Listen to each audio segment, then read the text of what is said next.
So first thing you need to do is sign into your WordPress admin area. Then on the left, click Plugins and then click Add New.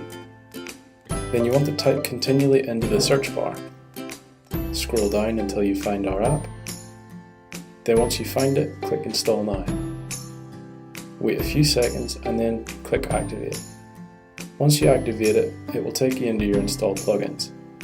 We want to go into the continually plugin settings